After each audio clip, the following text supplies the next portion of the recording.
ಮಾಡೋದಕ್ಕೆ ಎಲ್ರಿಗೂ ಇಷ್ಟ ಇರುತ್ತೆ. ಹೆಡ್ ಬ್ಯಾಲೆನ್ಸ್ ಮಾಡಬೇಕು ಹೇಳ್ಕೊಡಿ ಅಂತೇಳಿ ಕೆಲವರಿಗೆ ಭಯ ಇರುತ್ತೆ.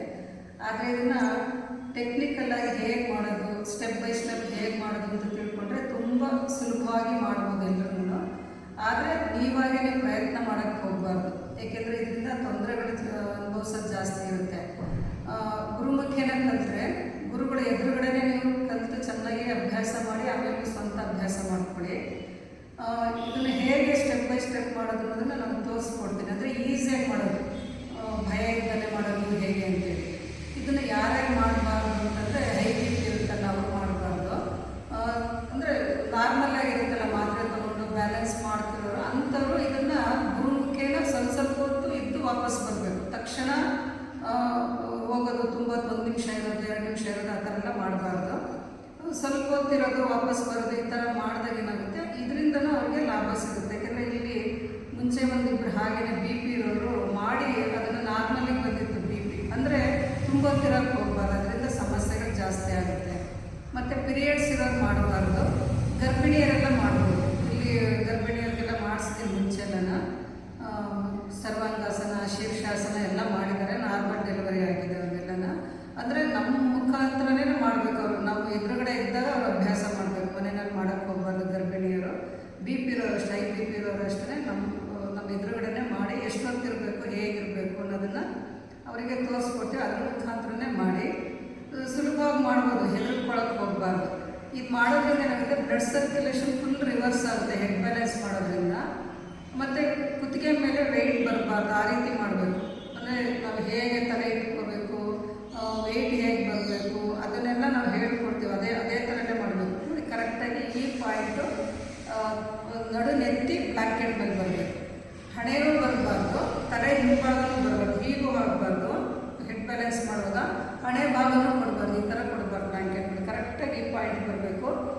ಈ ಪಾಯಿಂಟ್ ಬಂದಾಗ ಏನಾಗುತ್ತೆ, ಕುತ್ತಿಗೆ ನೇರ ಇರುತ್ತೆ, ಕುತ್ತಿಗೆ ಮೇಲೆ ಪ್ರೆಷರ್ ಬೀಳೋದಿಲ್ಲ. ಮತ್ತು ಕೈಗಳನ್ನು ಕರೆಕ್ಟಾಗಿ ಈ ಥರ ಲಾಕ್ ಮಾಡಬೇಕು. ಆಮೇಲೆ ತೋರಿಸ್ತೀನಿ ನಾನು ಹೇಗೆ ಇಟ್ಕೋಬೇಕು, ಹೇಗೆ ಮಾಡಬೇಕು ಅಂತ. ಒಂದ್ಸಲ ಇಲ್ಲೂ ತೋರಿಸ್ತಾ ಇದ್ದೀನಿ. ಕೈಗಳು ನೋಡಿ ಪೂರ್ತಿ ಲಾಕ್ ಮಾಡಿರ್ಬೇಕು ಹೀಗೆ. ಮತ್ತು ರಿಸ್ಟು ಎಲ್ಬೋ ಬ್ಲ್ಯಾಂಕೆಟ್ ಮೇಲೆ ಪ್ರೆಸ್ ಮಾಡಿರ್ಬೇಕು ಈ ಥರ. ಕೈ ಸ್ವಲ್ಪ ಕಿರುಗಳಲ್ಲಿ ಈ ಥರ ಮೂವ್ ಮಾಡಬೇಕು. ಆಮೇಲೆ ತೋರಿಸ್ತೀನಿ ನಾನು ಬ್ಲ್ಯಾಂಕೆಟ್ ಮೇಲೆ ಹೇಗೆ ಇಟ್ಕೊಂಡು ಮಾಡೋದು ಅಂತ. ಈಗ ಒಂದ್ಸಲ ತೋರಿಸ್ತಾ ಇದ್ದೀನಿ.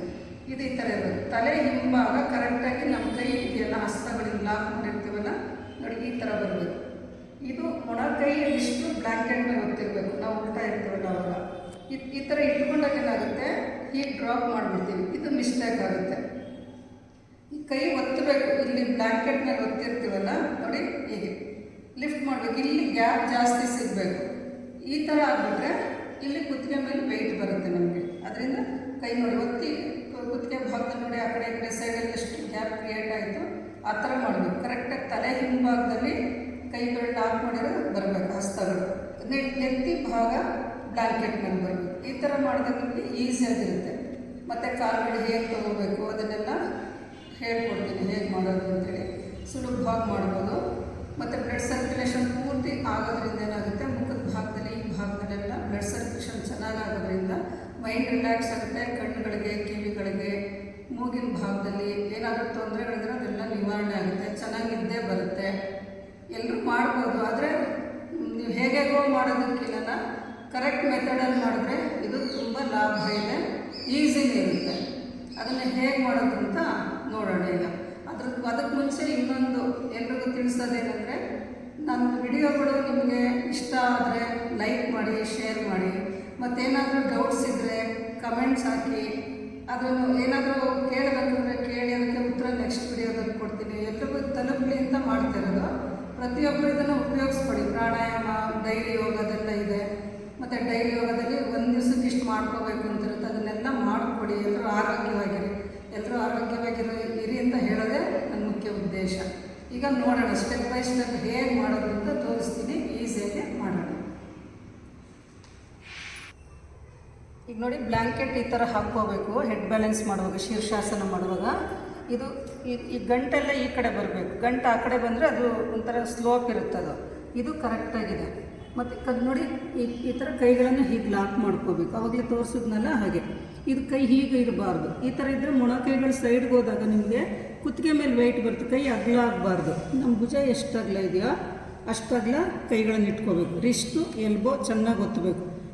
ಇದು ಒಂದೇ ಲೈನಲ್ಲಿ ಇರಬೇಕು. ಇದನ್ನು ಹೀಗೆ ಈಗ ನೋಡಿ, ಈ ಕೈ ಬೆರಳಿದೆಯಲ್ಲ ಲಾಕ್ ಮಾಡಿದ್ದೀವಲ್ಲ, ಇದು ತಲೆ ಹಿಂಭಾಗಕ್ಕೆ ಕರೆಕ್ಟಾಗಿ ಬರಬೇಕು. ಹೀಗೆ ನಡುನೆತ್ತಿ ಬ್ಲ್ಯಾಂಕೆಟ್ ಮೇಲೆ ಬರಬೇಕು. ತಲೆ ಹಿಂಭಾಗನೂ ಬರಬಾರ್ದು, ಹಣೆನೂ ಬರಬಾರ್ದು ಬ್ಲ್ಯಾಂಕೆಟ್ ಮೇಲೆ. ಈಗ ಇಟ್ಕೊಂಡು ನೋಡಿ, ರಿಸ್ಟು ಎಲ್ಬೋ ಚೆನ್ನಾಗಿ ಒತ್ತಿರ್ತೀವಿ. ನಿಧಾನ ಹೀಗೆ ನಡುನೆತ್ತಿ ನೆಲಕ್ಕಿಡಬೇಕು. ನೆಲಕ್ಕಿಟ್ಬಿಟ್ಟು ವಾಕ್ ಮಾಡಬೇಕು. ಸಾಧ್ಯವಾದಷ್ಟು ಕಾಲನ್ನು ಹತ್ತಿರ ತಗೊಂಡಾದ್ಮೇಲೆ ನೋಡಿ, ಹೀಗೆ ಒಂದು 2-3 ಅಟೆಂಪ್ಟ್ ಟ್ರೈ ಮಾಡಬೇಕು. ಒಂದೇ ಸಲ ಸ್ಥಿತಿಗೆ ಹೋಗೋದು ಬೇಡ. ನೋಡಿ ಹೀಗೆ ನಿಮ್ಗೆ ಅಭ್ಯಾಸ ಆಗಬೇಕಲ್ಲ, ಧೈರ್ಯ ಬರಬೇಕಲ್ವ, ಅದರಿಂದ ನೋಡಿ ಹೀಗೆ ಒಂದು 2-3 ಅಟೆಂಪ್ಟ್ ಈ ಥರ ಮಾಡಿ ಧೈರ್ಯ ಬರುತ್ತೆ. ಅಂದರೆ ಸೈಡ್ಗೆ ಹೋಗಬಾರ್ದು, ಕಾಲು ಹೀಗೆ ಒಂದು 3-4 ಸಲ ಮಾಡಾದ್ಮೇಲೆ ಏನು ಮಾಡಬೇಕು, ಹೀಗೆ ಸ್ಟ್ರೈಟ್ ತೊಗೊಂಡು ಕಾಲಲ್ಲಿ ನೇರ ಇರಬೇಕು ಈ ಥರ. ಅಂದರೆ ಈಗ ಡ್ರಾಪ್ ಆಗಬಾರ್ದು. ಡ್ರಾಪ್ ಆದರೆ ಕುತ್ತಿಗೆ ಮೇಲೆ ವೆಯ್ಟ್ ಬರುತ್ತೆ. ಈಗ ಪಾದದ ಬೆರಳು ನಿಮ್ಮ ಕಡೆಗಿರಬೇಕು. ಪಾದದ ಒಳ ಅಂಚು ಮೇಲಕ್ಕೆ, ಪಾದದ ಹೊರ ಅಂಚು, ಪಾದದ ಬೆರಳು ನಿಮ್ಮ ಕಡೆ. Out edges toes downwards, inner edges upwards. ಹೀಗೆ ಇದು ಸೇರಿಸಿದಾಗ ಏನಾಗುತ್ತೆ, ಕಾಲುಗಳು ನೇರ ಆಗುತ್ತಲ್ಲ, ಆಗ ನಿಮಗೆ ಕುತ್ತಿಗೆ ಮೇಲೆ ವೆಯ್ಟ್ ಕಡಿಮೆ ಇರುತ್ತೆ. ಇಲ್ಲಾಂದರೆ ಕುತ್ತಿಗೆ ಮೇಲೆ ಪ್ರೆಷರ್ ಮಾಡ್ತಾ ಇರುತ್ತೆ, ಕುತ್ತಿಗೆ ನೋವು. ಕಾಲು ನೋಡಿ ಹಿಂಗೆ ಸಡಿಲಾಗಬಾರ್ದು. ಈ ಥರ ಹೀಗಿರಬೇಕು. ಪಾದದ ಬೆರಳು ನೋಡಿ ಈ ಥರ ಇದ್ದಾಗ ಥೈಸ್, ಕಾಫ್ ಮಸಲ್ಸ್ ಚೆನ್ನಾಗಿ ಸ್ಟ್ರೆಚ್ ಆಗುತ್ತೆ. ಹೀಗೆ ಬಟಕ್ಕೆ ಸ್ಟ್ರೈಟ್ ಮಾಡಿರಬೇಕು. ಸಮಸ್ಥಿತಿ ಹೇಗೆ ಮಾಡ್ತೀವೋ ಅದೇ ಥರ. ಇದು ರಿವರ್ಸ್ ಸಮಸ್ಥಿತಿ ಥರ ಇರುತ್ತೆ ಕಾಲುಗಳು. ನಿಮ್ಗೆ ಎಷ್ಟೊತ್ತು ಬೇಕೋ ಇಷ್ಟೊತ್ತು. ಬಿಗಿನಿಂಗ್ ಇಷ್ಟೊತ್ತು ಇರೋಕ್ಕಾಗಲ್ಲ, ನಾನು ಎಕ್ಸ್ಪ್ಲೈನ್ ಮಾಡ್ತಿರೋದಕ್ಕೆ ಇಷ್ಟೊತ್ತು ತೋರಿಸ್ತಾ ಇದ್ದೀನಿ. ನೀವು ನಿಧಾನ ವಾಪಸ್ ಬರೋದು ನೋಡಿ, ಹೀಗೆ ನಿಧಾನಕ್ಕೆ ಬರಬೇಕು.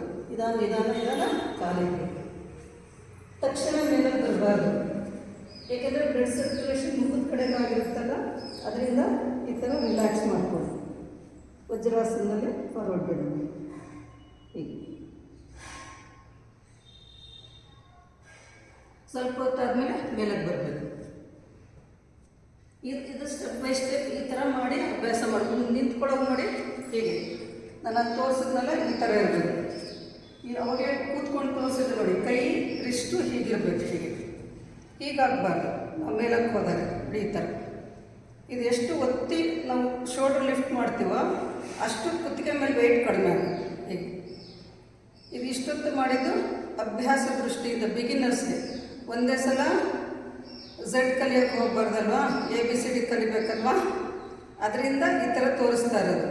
ಫೈನಲ್ ಸ್ಟೇಜ್ ಹೇಗೆ ಮಾಡೋದು ಅಂತಲೂ ಈಗ ಒಂದು ಸಲ ತೋರಿಸಿ. ಇದೆಲ್ಲ ಮಾಡ್ಕೋಬೇಕು. ನೀವು ಮಾಡ್ಕೊಂಡಾದ್ಮೇಲೆ ಫೈನಲ್ ಸ್ಟೇಜ್ ಮಾಡಬೇಕು. ಮತ್ತು ಗುರುಮುಖೇನೇ ಮಾಡಬೇಕು. ಇದನ್ನು ಮಾಡಬೇಕು. ಅಭ್ಯಾಸ ಇರೋರು ಸ್ವಲ್ಪ ಕರೆಕ್ಷನ್ ಮಾಡ್ಕೊಳ್ಳಿ ಮನೆಯಲ್ಲಿ. ಅಂದರೆ ಮುಂಚೆ ಶೀರ್ಷಾಸನ ಮಾಡ್ತಾಯಿದ್ದೀರಿ ಅಂತ ಅಂದ್ಕೊಂಡ್ರೆ, ಕಷ್ಟ ಆಗುತ್ತೆ ಅಂದ್ಕೊಂಡ್ರೆ, ಇದನ್ನು ನೋಡಿಕೊಂಡು ಹೇಗೆ ಈಸಿಯಾಗಿ ಮಾಡ್ಬೋದು ಅಂತ. ಇದು ಕಲಿತಾದ್ಮೇಲೆ ಹೇಗೆ ಒಂದೇ ಸಲ ತಗೊಳ್ಳೋದು ಅನ್ನೋದನ್ನು ನೋಡಿ. ಅವಾಗಲೇ ಒಂದೊಂದೇ ಸ್ವಲ್ಪ ಲಿಫ್ಟ್ ಮಾಡೋಕ್ಕೆ ತೋರಿಸಿದ್ದಲ್ವಾ. ನೋಡಿ, ಒಂದೇ ಸಲ ವಾಕ್ ಮಾಡಿ 2 ಕಾಲು ಬೇಕಾದ್ರೂ ತಗೋಬೋದು. ನೋಡಿ ಈ ಥರ. ಹೀಗೆ ಕಾಲು ನೇರ ಮಾಡಿ ರಿಸ್ಟ್ ಒತ್ತಬೇಕು ಚೆನ್ನಾಗಿ. ಶೋಲ್ಡರ್ ಲಿಫ್ಟ್ ಮಾಡಬೇಕು ಈ ಥರ. ಉಸಿರಾಟ ನಿಧಾನಕ್ಕೆ ನಡೀತಾ ಇರ್ತೀವಿ. ಮತ್ತು ವಾಪಸ್ ಬರೋದು ನೋಡಿ, 2 ಟೆಕ್ನಿಕ್ ತೋರಿಸಿದ್ದೀವಿ. ಕಾಲು ಮಡಿಸಿ ತಗೊಳ್ಳೋದು, ಕಾಲು ನೇರ ಮಾಡ್ಕೊಳ್ಳೋದು. ನೋಡಿ ಈಗಷ್ಟು ಸ್ವಲ್ಪ ಹೊತ್ತು ರಿಲ್ಯಾಕ್ಸ್ ಮಾಡಿ. ನಂತರ ಮೇಲಕ್ಕೆ ಬರಬೇಕು. ತಕ್ಷಣ ಮೇಲಕ್ಕೆ ಬಂದರೆ ತಲೆ ಸುತ್ತ ಬಂದಂಗಾಗುತ್ತೆ ಕೆಲವರಿಗೆ, ಅಭ್ಯಾಸ ಇರಲ್ಲ. ಅದರಿಂದ ಇದನ್ನು ಕರೆಕ್ಟ್ ಸ್ಥಿತಿನಲ್ಲಿ ಮಾಡ್ಕೊಳ್ಳಿ, ಅದ್ರ ಮೇಲೆ ಉಪಯೋಗ ಪಡ್ಕೊಳ್ಳಿ. ಆದರೆ ತಪ್ಪು ಮಾಡಿ ಡ್ಯಾಮೇಜ್ ಮಾಡ್ಕೋಬಾರ್ದು. ಕುತ್ತಿಗೆ ಮೇಲೆ ಜಾಸ್ತಿ ಪ್ರೆಷರ್ ಮಾಡ್ಕೋಬೇಡಿ ಅಷ್ಟೇ. ಸರ್ವೈಕಲ್ ಪ್ರಾಬ್ಲಮ್ ಇರೋದು ಮಾಡಬಾರ್ದು, BP ಇರೋದು ಮಾಡಬಾರ್ದು, ಪೀರಿಯಡ್ಸ್ ಇರೋದು ಮಾಡಬಾರ್ದು. ಇದನ್ನು ಮಾಡ್ಕೊಳ್ಳಿ, ಇದ್ರ ಉಪಯೋಗ ಪಡ್ಕೊಳ್ಳಿ. ಇದು ನೆಕ್ಸ್ಟ್ ಸ್ಟೆಪ್. ಅಂದರೆ ಇದು ಸೆಂಟ್ರಲ್ ಮಾಡಿದ್ದಿಲ್ಲ. ಈ ಗೋಡೆಗೆ ಇಲ್ಲಿ ಕೆಲವ್ರಿಗೆ ಏನಾಗುತ್ತೆ ಅಂದರೆ, ಈಗ ಮಾಡಿದ್ನಲ್ಲ ನಾನು, ಆ ಥರ ಮಾಡೋದು ಕಾಲು ಈ ಕಡೆಗೆ ಬರೋ ಚಾನ್ಸಸ್ ಇರುತ್ತೆ. ನೀವು ಉರುಳ್ಕೊಳ್ಳೋ ಚಾನ್ಸಸ್ ಇರುತ್ತೆ.